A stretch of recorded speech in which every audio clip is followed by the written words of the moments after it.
Hey everybody, how's it going? How are you wherever you are? In fact, tell us where you are, where you're watching from. I'm Dan Shinder here on Drum Talk TV, broadcasting from Globe, Arizona. Where the heck is that, you ask?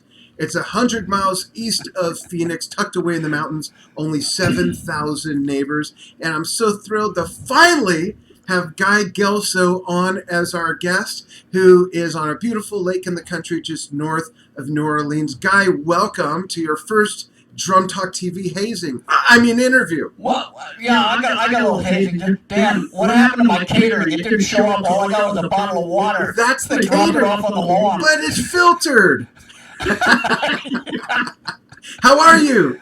I'm good, buddy. I'm good. Thanks for having me very much. I'm so Appreciate excited to have you, and I have to ask you something. I don't recall if I told you this when we first connected, but about 9 months ago, time is kind of a blur under normal circumstances. And folks, Yeah. let us know if you have questions for Guy. I'll be looking at the monitor over here to check that. But about 9 months ago, I was having a conversation with someone, I don't even remember who, and your name came up, and I said, oh yeah, he's never been on the show, and they know you, and they said, oh, I can connect you. I'm like, great. And I forgot who that was, and I kept racking my brain, and around that time, I happened to get, and your name came up. Sorry about that. Yeah, he's never been on the show. And shut that idiot up. Okay, so I happened to see in our email list report that you signed up for the Drum Talk TV email list. Yeah. Oh, now I can get in touch with him. So Yeah, that's when you got a hold of me. yeah. So my first That was question is, what made you sign up for the email list, and how long had you been following the Drum Talk TV madness? Well, I've been seeing the interviews, and Oh, okay. you've got so many great drummers that go on. I mean, you got the real heavyweights going on here, and so it was really interesting. And I was watching these guys talk, and I'm saying, this is something I got to keep up on, and I hope you ask me because it's a very comfortable interview from what I'm seeing. Oh, thank you. I'm so honored. I've been a Zebra fan. I remember, and for those of you who don't know, Zebra made their debut in '83, and they really blew up in Louisiana, then up and down the East Coast, and then, of course, they hit worldwide. But, Guy, I remember, and I cannot say this about very many bands or artists at all, I remember where I was the first time I heard and saw Zebra on MTV. I was at a friend's house. We went to his house for lunch. He popped on the TV. There was MTV, and I'm really into stringed instruments as well. I love double neck guitars, and I saw that weird white double neck guitar. 3 guys, music I never heard. I'm like, no, don't change it. Let's check this out. I'm like, wow, and I instantly became a fan. So my first question about Zebra is this. Please explain to the drummers that are watching, the other musicians and music fans, please kind of debunk the whole overnight success thing, because a lot of people think of bands like Zebra, who all of a sudden appeared on the scene big time as an overnight success, but you guys were together for 7-8 years before that, before we all found out about you. So kind of talk about that, if you would, please. 7 or 8 years. Yeah, we started in '75. And the other guys, Randy Jackson, Felix Hanneman, they were in another band locally. And I was working as a bouncer at a club in the French Quarter in New Orleans. And the owner of the club, I used to put these bands together during Mardi Gras, and he heard of me. And he knew Randy was a great guitar player, so he put the 2 of us together, and we practiced at Felix's house. Felix was a guitar player in a band with Randy. And Felix would just walk back and forth and say, you guys suck, it's never going to be anything. And then finally we convinced him to join the band, and we had a keyboard player. Oh, gosh, I can't think of his name. Thorson was his last name. Anyway, he was in the band. It was a band, another band, and that kind of fell apart. And then the 3 of us got back together again, and then we started playing, and we became very popular in the New Orleans area. But and I must give it to this. There was a big, huge scene down here. We're talking the '70s, where all the big bands were coming out with all the hits. So every band wanted to emulate it. Everybody was forming a band. And that's the beautiful thing about when a whole music thing is going on in an area. So all these great bands are playing, and then all of a sudden we met this band called the Good Rats from New York down here, and Joe Franco mentioned, you really need to go to New York, because we had to go either New York or L.A. to get a deal, because nobody was going to touch us. And at that time, that's the only two places you went to. And so we went up to New York. We drove up. I mean, we made an attempt to go up like 2 or 3 times. We kept saying we're going, and then the dates would fall through, and then we'd have to tell everybody, hey, we're back. But finally we got out and we went to New York. I'll never forget the first time we went to New York City. We were in a van, all of us together, 3 crew guys and the 3 band guys. We go through the Midtown Tunnel in Manhattan, and we stop a cop on the other side of the Midtown Tunnel and say, do you know where Manhattan's at? And this guy's looking at me like we're crazy, because we're in Manhattan. But we started playing up there. We got very popular in the New York area, and that was because of the scene that was going on up there. And so we had these 2 markets. We had the Louisiana area and Texas and Florida, and then we had New York, and we were playing all of these back and forth, and we still weren't getting a record deal. And then it just really got down to, the record company was kind of, I don't want to say forced into it, but they kept hearing about us, and then WBAB and Bob Buckman up in New York on Long Island, they made our first song a hit, our demo tape a hit, and they just couldn't avoid us at that point, so they finally signed us. Did you get feedback from any of the A&R guys or the record companies about why they weren't signing you? Well, was there too much of a Cajun twist in the music, or no? It wasn't. It wasn't that. Back those are the days of the big $1 million record deals, right? And they had to invest a lot of money, and boy, you got to have it together before they're going to put that money into you, or you've got to have such a following that they can't avoid you. Right. And I think that was part of what got us into it. But we were also hard workers, and we never, I can tell you, in 45 years I've been together with Zebra, I never worry about walking on that stage. Those 2 guys do their homework, as I do, and when we hit the stage, we're on. And it just works, Yeah. And I don't know. I just think eventually we just got signed because, the following was out there, and they heard about us, and, it was going, but we got turned down so many times. It's not good enough. You need to work on that song a little bit. Nowadays, they throw something together in their home studio and they throw it out there and it becomes a viral hit. Yeah. Does it mean, I don't want to put it down. I'm not saying it's not good, but there was a real high standard that record companies went to at that point. And if you didn't get there, you had to have the whole package together. Yeah, it was the playing different. And the personalities and the hard work, and they didn't want a bunch of lazy guys working for them. That didn't work because you needed to do the work to back up what the money is that they're putting into you. So it was an interesting time, Yeah, well, let's show everybody. I have a little clip I'm going to play. You might hear it a little bit, but you won't see it, but the audience will. And this is Zebra in current times at a House of Blues, still sounding as good as they ever had. Then I'll come back, give some shout outs to people watching and chiming in, and take some questions. And I was late, folks, on putting these in, thanks to associate producer Stephen Shinder for asking me in a text, did you not want to put headphones on? Because I know there's like a delay or echo or doubling effect. So sorry about that, folks. Check out Zebra live. This is so cool. As I said before. Well, I said before, I don't want Sorry no about that, folks. Check out.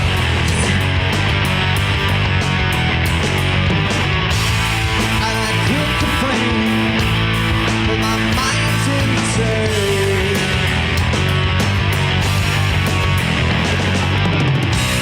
I won't say it again, and I won't think about it. I just hope you leave, I better think that you're gonna doubt it when I say it again.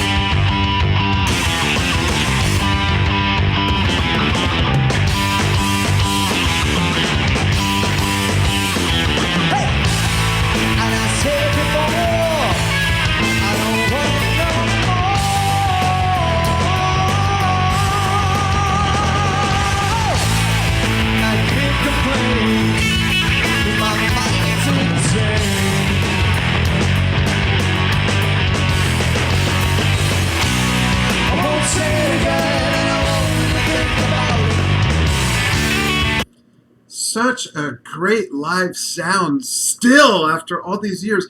And folks, I'll take some comments and questions in a moment. How does a band stay together in 45 years? I'm on my 4th marriage in that time. How does a band of 3 people stay together that long? I think the only rival to that is Rush. And unfortunately, we know why they're not together anymore. But other than that, there's a lot of going aways and coming back, if anything. But are you guys that close, or is it that you don't have anything to do with each other outside of music? What's the secret? Should I tell the truth? Look, those 2 guys are like my. I don't have any brothers or sisters. They're my brothers. They really are, and I love them dearly. And the reason we're still together is because we don't get together that often. We keep our distance from each other, but we're always very lovingly in touch with each other all the time. They live in New York because we were up there with the record deal. They met girls and they had families up there. I couldn't take the cold. I came back down here, and I've been with my wife down here for close to 25 years. So nice. Yeah. So, and it was easy for us just to fly around and see each other. They're both active doing a lot of stuff. I'm active doing things. And we love to get back and play. That's great. The fans are still coming out. We did a couple of West Coast tours a couple of years ago, and they were selling out all these places like the Whiskey, and it was great. Been That's doing awesome. these cruises lately with all these different bands. We did the Cruise of the Edge with Yes and all the progressive guys. Yeah. And they didn't sell out the whole ship, and they didn't tell the other half of the ship that there was going to be a rock concert going on every day. And I read a review of it. There was this horrible heavy metal band, Zebra, was keeping everybody awake. It was great. Well, you did your job. And we did the Monsters of Rock, and then I think it was year before last we did the Rock Legends cruise, and that was great. Nice. That's great. Let's look at the comments and stuff and see what's going on. We've got hello from Las Vegas. Great to see you both, from Tim Weathersby. Hey, Tim, what's going on? John Kinsting is on board, who does a series with us. Fred Pelletier, watching from Canada, hosers. Jerry Fortis says, saw a guy do a clinic in Staten Island in the early 90s with, AJ Perro, 2 monster drummers together. I was good friends with AJ. Yeah, I was too. Yeah. What a great guy. And then we had a couple clinics. Nobody realized how good he was. Yeah, absolutely. A lot more diverse than people think. If you look at everything from Twisted Sister to Adrenaline Mob, and he was quite a diverse drummer. Great, funny guy too. Yeah. So Tim Weathersby in Las Vegas is asking, he says, what kind of practice routine do you have when you're not touring, or do you play at all? I know a lot of pro drummers that don't play at all when they're not touring or recording. What's your deal? I'm playing every day. Awesome. I mean, I'm doing a lot of videos right now, but for myself right now, as I'm making this change over to open-handed playing. And so I'm working through a lot of, a couple of Dom Famularo books, The Weaker Side, and I'm just doing stick control with the left side, and I'm just working on getting the left hand to where I don't have to cross over anymore. And it's a process. Yeah. But I'm doing that every day, I've worked with Dom. I did 2 documentaries with Billy Cobham, and I see other drummers play open-handed, and and in some principal ways it makes so much sense. But there's something about getting that drummer face on and crossing over on the hi-hat. It's just I can't get my head away from that. I'm gonna tell you something. Back in the day, and this is a Dom Famularo thing. He showed me this the other day, and I just thought this was amazing. This is in a Gene Krupa book that is out there that explains that when you're playing softer notes, you play like this. But when you want to hit hard, you do this. Now, how crazy is that? It doesn't make any sense. This is the way to play. You're wide open. Right. So that's why I'm making the move, just to be more comfortable. Yeah, very with everything. interesting. And it keeps me moving forward. If I do that with the left hand, I am also strengthening the left hand. Yeah. And it becomes better. and I can get faster with single stroke rolls. You know, it's a never-ending quest. You're just trying to get better. Yeah, here's a question that ties Am I going into to sit down and play guitar? I own 3 of them. I can't play them. the whole idea of open-handed playing, I think, leads to the following question. As we know, most drummers are right-handed, or at least set up as a right-handed kit. The higher pitched drums to the left, and it goes around, kind of like the opposite of a piano, which is interesting if you think about it. But then if we introduce now the concept of open-hand playing, what's the deal with left-handed drummers being taught to play the way they are and set up the way they are? Because the left-handed piano players don't do this. You know, so what are your thoughts on that? And I'd love to hear from the audience too. Does it like, I don't understand why they were ever taught to set up backwards and lead with that hand. Left-handed saxophone players don't change with which hands are on which valves, or same with the flute. So why are drums set up backwards for lefties? I mean, I'm currently starting to teach again, but I took a period of time off, but I taught for 14 years. And whenever I had a kid come in to set down, if he felt more comfortable going for that, I encouraged it. I saw no reason to make him turn it over, and even if he's right or left-handed, you know. And I think it has a lot to do with teachers thinking, well, I better not mess him up. He better go for, you know, just start him from there. It won't make any difference. I got a good guitar player friend of mine. He is left-handed, but he plays his guitar right-handed. I asked him why one time. He says, "Oh, well, I'm left-handed. I'm much stronger on the neck." That makes sense. I am. So why should he learn it the wrong way? You know? Yeah, you would think more fingering happens here unless you're playing classical and there's a lot of picking or something. Jay Boucher, I got to mention his name. Jay Boucher, great guitar player here in Louisiana. Awesome. Tim says, I have tried to learn open-handed playing. Very difficult to learn. Thanks for the feedback. Ooh, here's a great question. I was going to ask this later, but I'll ask it now from Drum Talk TV fan Danny. I can't even pronounce my own name when it's someone else's. Danny Campagnolo. Hope I'm pronouncing that right. Campagnolo. Sounds like a gangster. Danny asks, any new material coming out from Zebra? Well, we just did. There is a Van Halen tribute album coming out. Oh, nice. Up in New York with a bunch of the local musicians up there. Zebra did one song, Pretty Woman. I did the tracks here. I sent it up there. I also did Right Now for them. It's not with Zebra, it's with another one of the bands. I did the drums on that. And there is another song, it's an older song called Directions that we've had for years that we have never put down. And our guitar player Randy's working on something now to give me a click track so that I can do it here. Nice. And that's a start. Yeah. Now, I know that he's got 6 or 7 songs, but with all of this pandemic going on, it's been kind of crazy, and you know. So but there is songs to learn, songs to record, and That's now great. We don't have to look into a studio. I literally turn on a button. I'm ready to record. Yeah, this is something I've always wanted. You know. Yeah. So I want to show people how beautiful your videos look and sound. And folks, go to Guy's website, guygelso.com. Not now. When we're done, go to guygelso.com so you can really hear his videos with great fidelity. It's a multi-camera shoot. I'm going to choose to play a video that I plucked from Guy's inventory called The Big Zebra Medley. This is so cool. Check this out.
folks, this was the first Zebra song I saw in that video I mentioned.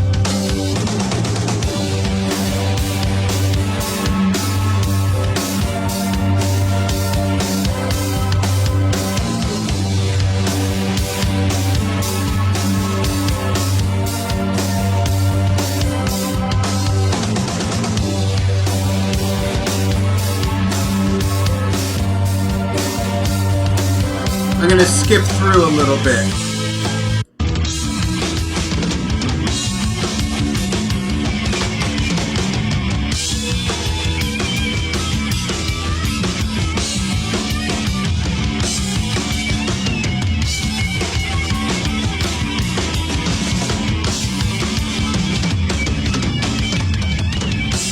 All right, that's enough of a tease. You folks will have to go to his YouTube channel and website after that. I just love that. And I got to tell you, I love the lava lamp. What flavor is the lava lamp? Oh, this is cherry, man. Awesome. You take a hit off that. It's the best buzz you'll ever have with your clothes on. I love it. Yes. I don't know. There's been some debate on that. I've had a few people say, "What's with the lava lamp?" I said, I'm a child of the '60s. I gotta have it. Oh, I love lava lamps. Here's a couple more questions. Oh, that's funny. John Kinsting asks, Guy, aren't you afraid of breaking your lava lamps? Now, John also asked another question. John does some mini-series on Drum Talk TV having to do with rudiments and different things like that. But John, who lives in Michigan, turned me on to a band, and I had the drummer on who actually in the band, he plays almost no drums. He plays the washboard, Robin Rapuzzi. I call him the Wizard of the Washboard. The band is called Tuba Skinny. Are you familiar with them? No. They play music of they play music of the 20s and 30s, and they are absolutely brilliant. And Robin, when he does his solos on the washboard, he often has at least one like little tin pot or can or soup can attached, and he plays with thimbles on. It's like tap dancing. He's amazing. That's a big thing with the Cajun bands down here in Louisiana. I mean, there's guys that do nothing but sit there with the washboard, scratching and playing, and it's great stuff, man. I'll send you his interview too. It's really interesting. Yeah, please do. And then we've got John Warburton asks, and I think I have the answer, but I'm going to let you dovetail on my answer because I'm giving the stupid obvious one. He asks, I've been told I hit too hard. How can I fix that? And my dumb answer is, don't hit as hard. But how can he train himself to do that? Well, if you heard Buddy Rich in a room with his band, you could hear him 3 blocks down the road too. Yeah. If you heard Tony Williams, jazz, one of the greats, the man hit. He had some force, Yeah. It just depends. I think it depends on honestly, my honest answer, it depends on the person and what their style is. Now, that is not misallowing technique. Technique has a lot to do with that, and I think that understanding the couple of major strokes, the free stroke and the control stroke, and the different avenues that you can do with that. I mean, I'm going to be 70 years old this year, and I have no arthritis in my hands. I can play all day long. I feel great, and I attribute that all to what I got from those two techniques. Interesting. And I still play hard, but if I have to, I know how to control it down. Yeah. Now, I did I was up in New York in the 80s, going through a divorce, and I had some extra time on my hands, went back to college. I'm playing in Zebra full time. I said, I need something new. Well, a wedding band came up. I was teaching at the Long Island Drum Center, and a wedding band came up. And I said, well, you know what? I'm going to try it. How'd that go? It was strange, because I'd be playing a wedding over there, and some guy, aren't you and I don't mean this egotistically, it was just funny. Yeah. Aren't you the drummer in Zebra? I go, yeah. What are you doing here? I'm making $250 for the night, and I'm playing songs, man. And getting fed. And getting fed, too. Yeah. I mean, But I remember that band leader would just get mad at me and tell me to bring it down. So I would bring it down to where I was doing nothing but feathering the bass drum, but I was swinging him in the air, and he. Nice. That's great. And I'm curious, that's such great advice, but I also want to ask John, who asked the question, what style of music do you play? One of the things that I think I've been pretty good with dynamics the whole time I've been playing, but one of the styles of music I love playing because I get to exercise dynamics so much is I play a lot of progressive rock. So there's all these peaks and valleys and different colors and textures, and that's one of the things I love about that style of music, Well, there's starting ahead before I go back, the young guys, these hip hop artists that I see out there, Chris Coleman and guys like that, they play on an even level. I don't hear a lot of dynamics, but I love that playing. It's so great. And now that's that current generation. And then you go to the jazz guys, the Terry Bozzios and the Simon Phillips, those kind of guys, the Dave Weckl, those are the guys that Cindy Blackman. I loved. And they have all the dynamics. Yeah. For me, Terry Bozzio, that guy could play like whisper soft and then bring it way up. Interesting. I'm just a rock drummer with the mindset of a fusion player. Okay. And I think that way when I'm playing. I love the linear stuff. I love to move the bar line around and play around with it while I'm in the song. And I'm always experimenting. I couldn't imagine playing the same thing twice with Zebra. I mean, it's the preordained parts, but I'm moving it around. Yeah, that's how John Bonham was. I read an interview with John when he was still alive. There's a beautiful thing about him. Yeah, he used to say, I've never played any song the same way twice. How are you going to grow? Yeah. You're not going to grow as a drummer if you're not experimenting. And the stage, I learned to play drums on the stage with Zebra. And every night it was different. And every night I got better and better and better. And then when I started studying in the 80s, and I studied real hard for about 4 years, all of a sudden, everything was taken off because I understood it then. Yeah, put all that together. Yeah. Yeah. That's great. John Warburton, who asked that question about being told he's playing too loud, he plays country rock and blues and also some Irish music. Very cool. A couple more questions and comments, and then we'll go back to I did a country band. Questions. Yeah? I did a country band about, I guess maybe 7-8 years ago. It was fun stuff, man. Oh, that's cool. Wasn't that easy to play either. That's cool. Let me go up a bit here. I want to make sure I'm not missing anybody. Okay, bear with me, folks. I'm trying to find my place. I saw someone mention they've been a huge fan of yours for 35 years. Here, it's John who asked that question. And here's a question from Mike O'Donohue. Hi, Mike. Where are you watching from? Mike says, saw you all at Rosebud's in Fort Lauderdale, pretty intimate club in the 90s. Is there any difference when playing an intimate venue versus arena? And that's a great question when it comes to dynamics. Because do you leave it up to the sound guy to be sure that you can still play soft if the piece calls for it and it still projects? Or are you always hitting harder at a bigger venue? What's been your experience? Well, yeah, there is a difference when you're playing a great big place like the Cow Palace at 50,000 people, or the City Park Stadium here in New Orleans. I mean, you got people all the way in the back, and all they can see is this. So you've got to make it big, and you swing the arms around, and you get. I don't want to use the word bodacious with it. That's something I can think of, but just really kind of ridiculous. You get funny. It out there big. Yeah. As far as dynamics, I'm still playing the song, so I have to do that. Yes, I think it's important to realize that you don't need to hit the drum so freaking hard that you're killing the tone, but you don't want to hit it so soft that you can't get it out. It's like tuning a drum. You know what a 12-inch drum sounds like. It doesn't sound like a 10 or a 14. So tune it that way. Yeah. Hit it that way too. Oh, play it the same way. But dynamic-wise, no, I don't change that so much as that I just change all the craziness. If I'm in an intimate club, I can just relax and I just kind of go for it. Yeah. Very cool.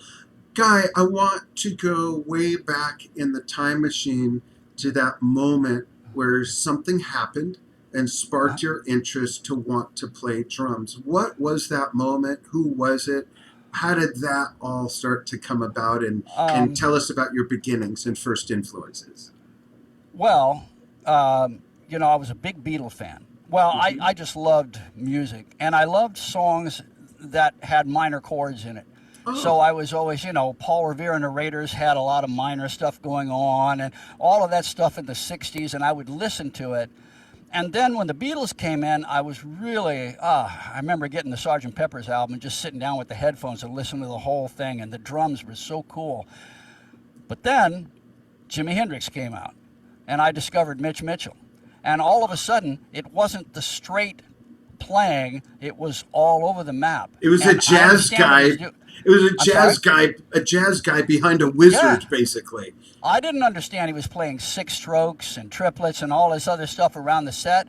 Like the beginning of Manic Depression. That's a six-stroke roll. Ba-ra-rum, ba-ra-rum, ba-dum. I know what it is now, but back then it was like, oh my God. First album comes out, I loved it. Second album comes out, I'm standing at the door of the record store the day it was coming out, and I Nice. didn't move until I got my hands on a copy of it. And that second album today is just brilliant. Yeah. So Mitch Mitchell kind of got me really serious about it. And when I was growing up, it was Hendrix.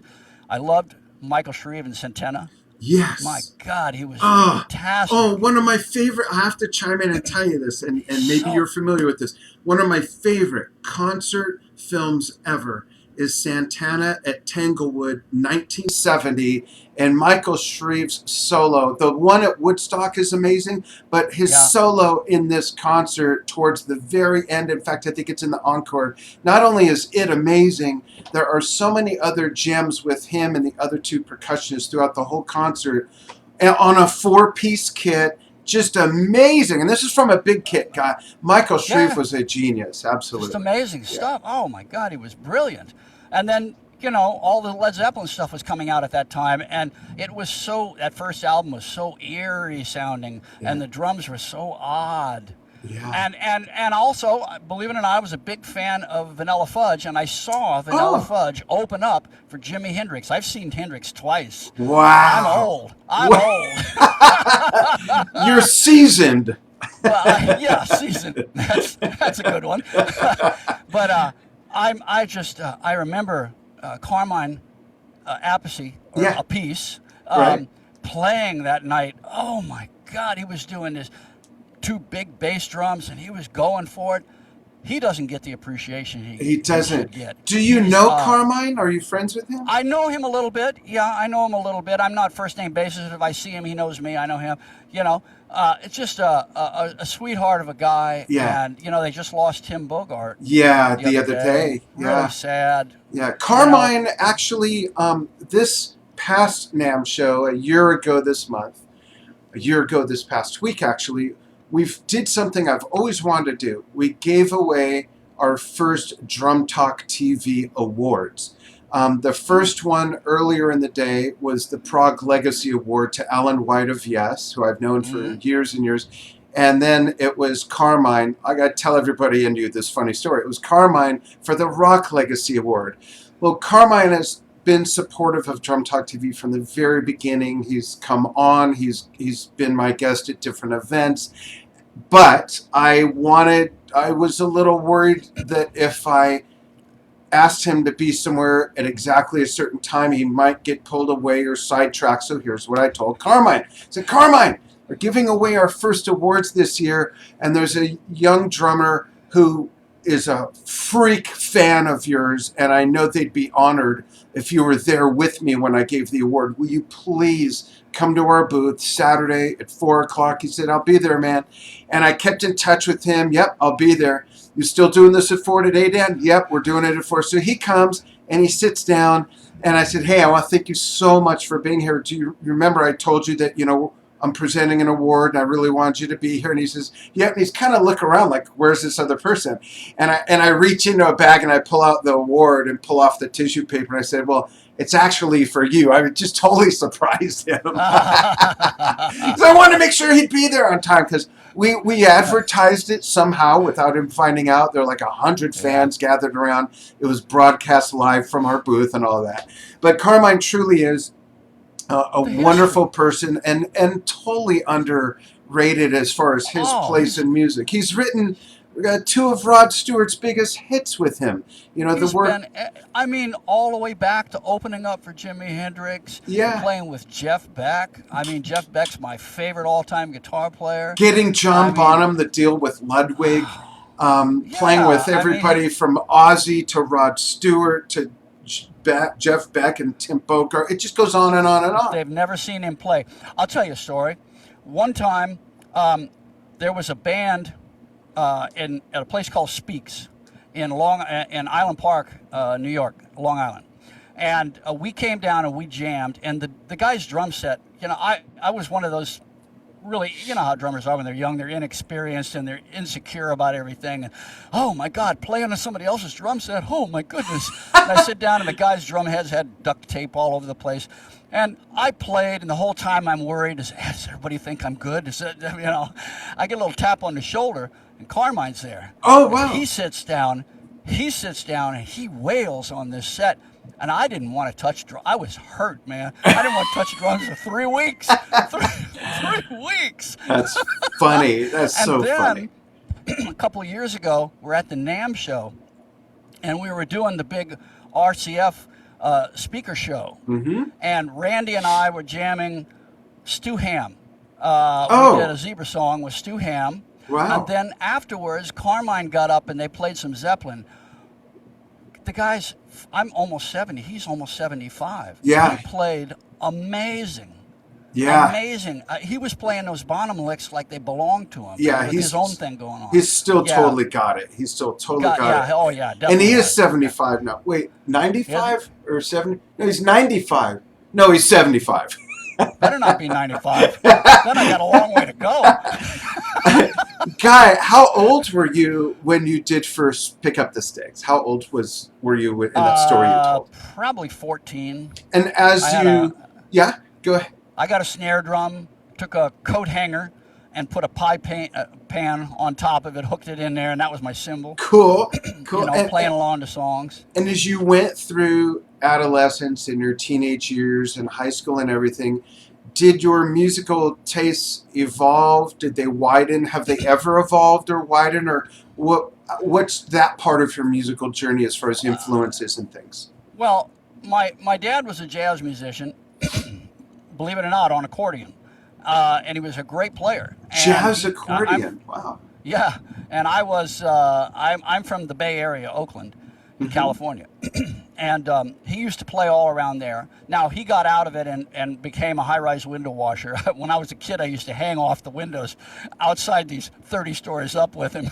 Oh, wow. That's a whole nother story. You know, a lot of accordion players retire from music to become chimney sweeps, but your dad became a high-rise window washer. Amazing. He made a fortune doing it, too. He did I well. bet.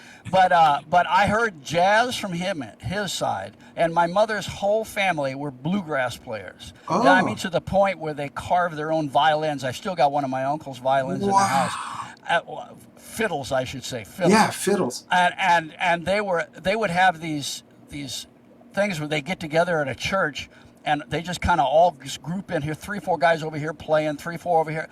Those things, I mean, you can't appreciate how great the music was. I mean, Right. Hey, we may not be into bluegrass and country stuff, but those guys could play. Yeah. So I was getting it from all angles. So jazz over here, country over here. When I joined a country band a few years ago with a friend of mine just to see how it felt, I already knew all the train beats. I mean, I grew up with them. Yeah, that is so and cool. then the fusion and progressive stuff. I mean, through the whole Zebra early stage, we were doing a lot of Led Zeppelin. And I, for some reason, at that time, wasn't the biggest fan because it was not this really complicated stuff. Yeah, different time signatures all over the place and things. And once you get smart and grow up a little bit, you realize, try and play John Bonham correctly. Yeah, That's yeah. a whole other thing. Absolutely. Try and play Ringo Starr correctly. Yeah. It's hard to do, man. Yeah. These guys are masters of what they did. Nobody could play in their place, Yeah.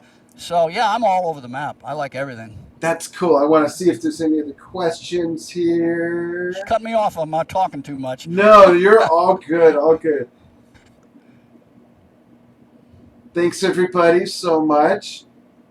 If you have any other questions, let us know. We got about 15 minutes left. You mentioned the 6-stroke roll, and I just happen to have a video of yours called The Magic 6-Stroke Flow. I want to show that as an example of you as Guy Gelso, the educator, as opposed to Guy Gelso, the rock star, because they're two different things. Not everybody that's good at what they do can teach. If you look at the greatest athletes, they pretty much all failed as coaches. If you look at the greatest coaches, none of them were really the greatest players, but Yeah. I think you've got both of those ends nailed. So let's show some of that video to kind of tease everybody with your educational It's a skills. compliment. Thank you. You're welcome. Here we go. Check this out, folks.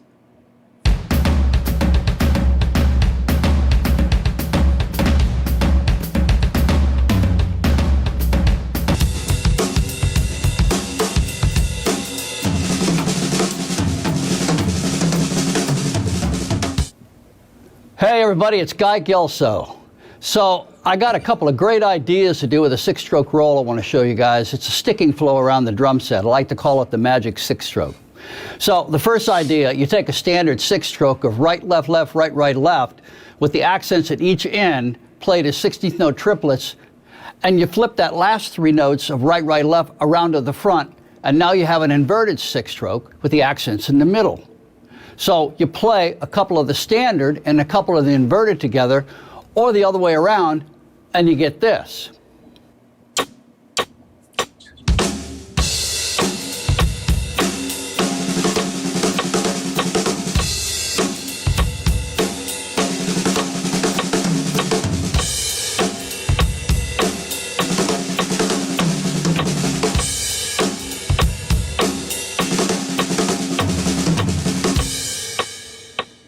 Second idea, play that standard stick stroke twice, but when you get to the third time, hang on the first half of right, left, left a couple of times, and then do one more standard to complete the measure. Or do it the opposite way, where you hang on the right, right, left, the beginning of the inverted. Let's do it that way.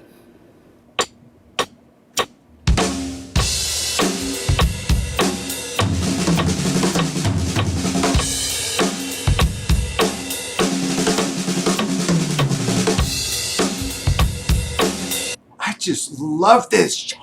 This is like my new favorite fill. I can't wait to go down to my studio and rip some out. That's really cool. The videos look great. They sound great, and the way you explain everything is great. What it is my videos. There's no way around it. If you want to get better, you got to find a good teacher. You got to learn how to understand what the note values are, so you know how to talk the language, and that'll help. Right. My videos are little tips and tricks that everybody, I've got a lot of years behind me, and all these other drummers, so many people, I remember things that Carmine showed me and Bobby Rondinelli showed me, and all the great teachers like Dave Stark that were in New York when I was teaching up there too. They all shared little tips and tricks to me, and that's just what I'm putting out there. I'm showing you, here's a little something you can do. You know, here's another little thing you could do, tips and tricks. They're not a reason not to get into lessons, because you need that whole foundation. But, you know, you can dress up that foundation a little bit with some ideas, and that's what I'm doing. And then, you know, I do the play-along song things, which I kind of find a little egocentric on my part, because there's nobody else in the band, and I'm just up there playing. But people want to see it, and I enjoy doing it. So me too. Yeah, I'm the same way. Yeah, with my show, Dan's Almost Daily Vlog, you know, sometimes I'll have an idea of what I want to do. The other day, I broke down, actually, the beat for Good Times, Bad Times. And then I didn't know what else to do, but I still felt like playing. So I named 5 bands, and I said, give me some suggestions. And then I played Dodo by Genesis and Roundabout Live by Yes. Sure. I love doing that, and then breaking down certain little tricky sections and stuff. You break it down into pieces. Yeah. You know, Zebra played a lot of Led Zeppelin. We were kind of known as a Zeppelin cover band, even though we didn't just cover them back in the day.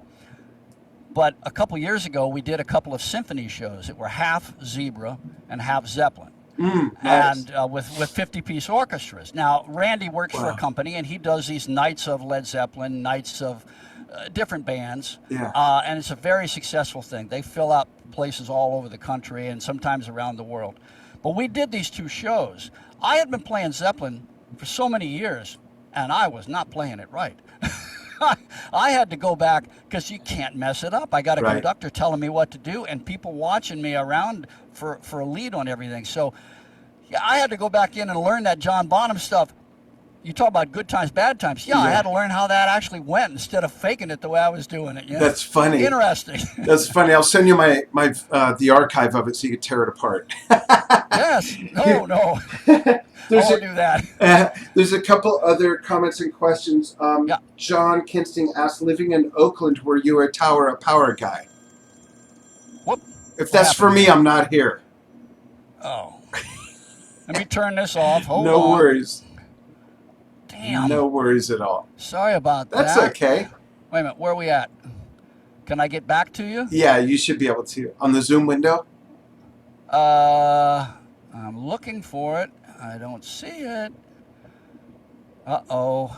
It's okay. You may have the blue Zoom icon. Back to meeting. In Got it. There you go. Okay. Yeah. Were you a Tower Power guy growing up in Oakland? That was the other one that was in my into my cassette deck. Cool. And I'm a SoCal guy, so technically we're not even supposed to get along, but I grew up in LA. Yeah. I had to actually take the chart down on what is hip and learn how to actually play that because it's not easy, man. Oh, that is cool. How about where is it? I saw someone ask if John Warburton asked, did you ever meet Ringo Starr? No, I never have. Okay. And on the subject of underrated drummers, I'm sorry, I don't see who it is right now, but someone mentioned that they've always really dug, and me too, Bill Ward of Black Sabbath, another jazz guy that played rock. Because when those guys were young, there was no rock for them to model themselves after. Mitch Mitchell, John Bonham, Carmine, and Bill Ward. Well, that's what I enjoyed about Mitch Mitchell, Bill Ward, and those kind of guys. If you notice when you play, it's actually very similar. Those 2 bands to play the fills because I played some Black Sabbath. It's very similar because you're just kind of going for the rolls, In between the breaks and the hits, you're filling the space up, all the different stuff. Bill Ward, I mean, we played a bunch of that. I was in a cover band called Sledgehammer recently with a couple of guys from Lillian Axe, and it was a great project. We had a lot of fun doing cover stuff. And I mean, the Black Sabbath stuff is so much fun to play. I mean, and there's a swing to that. There's definitely, especially in the earlier stuff, you could hear Bill's jazz influences. Another drummer, since we're on the topic, another drummer that is not only underrated in my opinion, but also criticized in the same way Ringo is for simplicity, who is so hard to play, like you mentioned Ringo is, Nick Mason of Pink Floyd. The problem with Space is that it's harder to keep time when it's not just chugging along. These weird tempos that are almost between slow and moderate. It's, I love his playing. The first album that we did was with a producer named Jack Douglas. Now, he did the John Lennon Imagine album, all the early Aerosmith stuff, all the Cheap Trick stuff. In fact, he actually brought Cheap Trick in. They stayed at his house to get him started. He would tell me stories about working with Ringo Starr. He could do 20 takes of that song, and back then with the 2-inch tape, you could edit it any place you wanted, and it always matched. Wow. My first album, you don't want to see the 24-track tape. There's so many edits that they had to do to try and get an even track because I couldn't follow a click track back then. It was like the early version of Pro Tools with cutting and pasting. They were literally cutting and pasting. Literally cutting the tape and putting it together, but you got to find those sections. He said, and Ringo Starr, he told me, Ringo said, when you hit that cymbal in a studio overdub, make it flat like that, hit it right on the edge, you get the sound out of it. That's coming from a guy that recorded all those Beatle albums. Yeah. I mean, oh my goodness. It's golden. Yeah. Wow. So don't tell me he wasn't great. Yeah, absolutely. Here's one from Billy Warst. Billy, thanks for watching. Billy says, I remember when I worked at the LI Drum Center, you were always nice, Long Island Drum Center, kind and a pleasure to help. This would be 1979, 1980. Billy Warst. Well, Billy, thank you very much, buddy. That's cool. It doesn't hurt to be nice. Yeah. Are there any types of styles of music that you've never really immersed yourself in that you have an interest in expanding into, or any types of projects that you'd love to do? I've been listening to Indian rhythms lately, Ooh. trying to understand their rhythm stuff. That's it's a whole nother ball of wax. It is. They don't think like us. They have different, melody lines and different rhythm patterns. And, Steve Smith is obviously the master of that stuff. Yeah, with But, the Carnatic that- beats and it's melodies. fun Yeah. stuff. Or combining those sounds and those loops, Yeah. those kind of sounds, along with the rock feel, is a really kind of a cool, very much like the kind of Kashmir feel. Yeah. In particular, what Page and Bonham did when they did the orchestra thing, where they had the Indian orchestra Page and with them Plant. playing the, Yeah. yeah, Page and Plant. Yeah. Right. And they were doing that stuff. That's love that fascinating stuff. stuff. Cool. So we have just a couple minutes left so that we can fit this on Instagram. We always try to stay just under an hour. Thanks so much, everybody, for chiming in with your questions and comments. Now, Guy, I'm going to ask you a series of rapid-fire questions to get to know you more. Okay. Outside of music, and please answer them with as little deliberation in your mind as possible. Okay? You got it. All right. What's your favorite movie? Alien. Ooh. What's your favorite TV show? 2.5 Men. Oh, that's great. What's your favorite beverage? Ooh, beer. Any particular type? Light Michelob beer, Ultra. stout, okay. Light beer. Okay, how about your favorite food dish? Salad. Ah, me I'm a too. helper. Yeah, we got to talk. Yeah. Having traveled all over the world, what is a place that's on your bucket list you'd love to go to that you've never been to before? Other than Globe, Arizona. I've never been through northern Italy. I want to go through northern Italy because my family's from there. Oh, really? From Genoa. Nice. So, yeah. What drummer who is no longer with us would you love to spend a day with? And you get to still be alive, by the way. Oh, Mitch Mitchell. Nice. Yeah. What's the best advice you've ever taken, whether it's related to music or not? Just the best advice you've ever taken.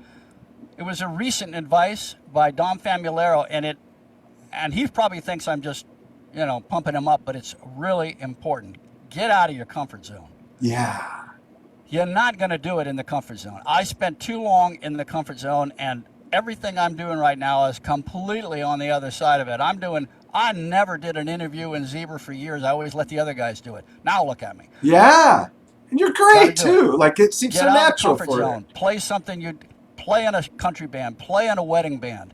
You're not going to make it if you're just going to be a rock drummer, and that's all there is to it. You gotta experiment with different things. Clean windows on a skyscraper. Absolutely. What's your best advice to give, whether it's music or otherwise in life?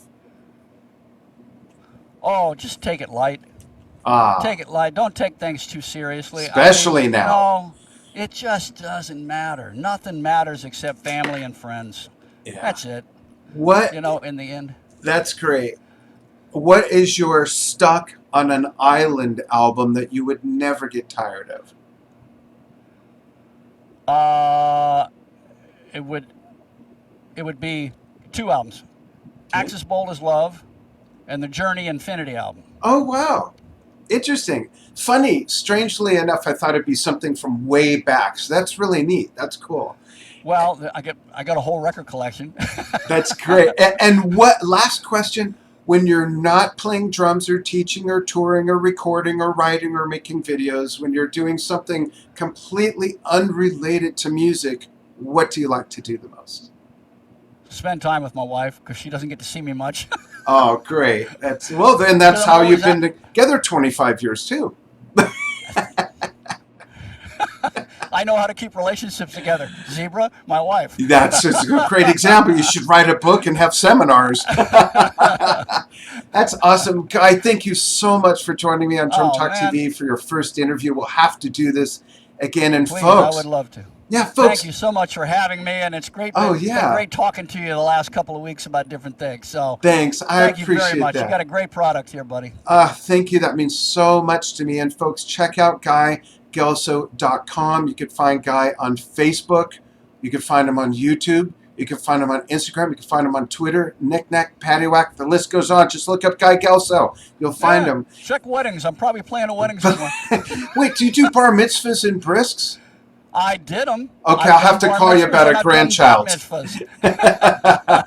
Awesome. Hang on the line after I say goodbye to the audience. And folks, thank you so much for following what we do here on Drum Talk TV. More fun stuff coming to kick off the Roaring 20s here in January of 2021. And if you're watching this on the archive and have questions, go ahead and leave them. I'm going to send this link to Guy. And Guy, maybe you can cruise through the comments and see if there's anything you want to add answers to. Great. I'll take care of it. Thanks, everybody. We'll see you again soon. See you guys.